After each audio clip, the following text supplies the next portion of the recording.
So if you thought last week was an historically busy one for our Commander-in-Chief, POTUS 47, that dude right there, Donald J. Trump, our President of the United States of America. Well, Trump reminds me of, yes, the Energizer Bunny, never slows down, but more like a Corvette. The Corvette has the unique ability to put things into sixth gear and to kick it up a notch. So as Trump returns stateside this week, plenty going on. Some of the highlights: he continues to meet with dignitaries like the Turkish president who made his way to the White House. Trump made his way to New York City in the Big Apple to give an historic address at the United Nations. In short, told the world what they don't want to hear in order for he and America to help make the world great again. The truth. What's new? And Trump had some time to find his way over to the Links in Long Island today to meet with the Ryder Cup team in Chermon as they continue their play against Europe.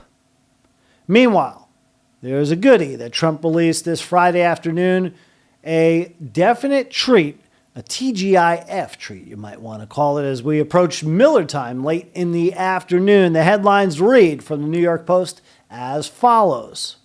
Trump orders declassification and release of Amelia Earhart files nearly 90 years after Aviator's disappearance. How about that? Not the first time Trump has done this. He's also done the same for JFK, RFK, and MLK.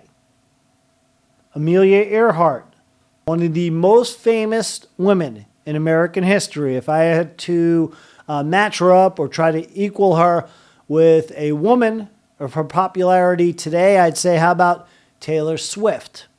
In 1928, she became the first woman to fly across the Atlantic, and she was honored with a ticker tape parade in New York City. She had many other firsts, including the world altitude record. There you see it, 15,000 feet. Also, the world speed record, 101 miles an hour. And when she died on July 2, 1937, she was attempting to become the first woman to ever fly around the world. She made it about 3/4 of the way with her aviator. There you see him pictured there, Fred Noonan. And they were never heard from again as they were making this leg of the trip. They had 3 more legs of the trip to make.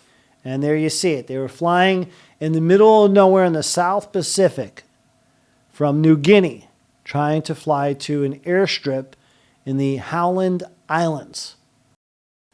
Now, there have been several conspiracy theories. What great mystery doesn't have conspiracy theories? Some of them include the Japanese maybe shooting down Earhart, thinking that she was spying for the U.S. government or who knows who else, as the world was on the precipice of World War II. Again, it was late in the 1930s.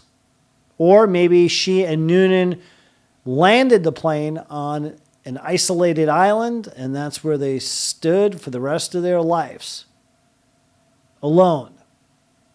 Or maybe they ran the plane into the ocean. There was a big search crew, you can bet that, Navy and Coast Guard vessels. They spent nearly what would amount to $100 million, $88 million nowadays at the time then. Nothing.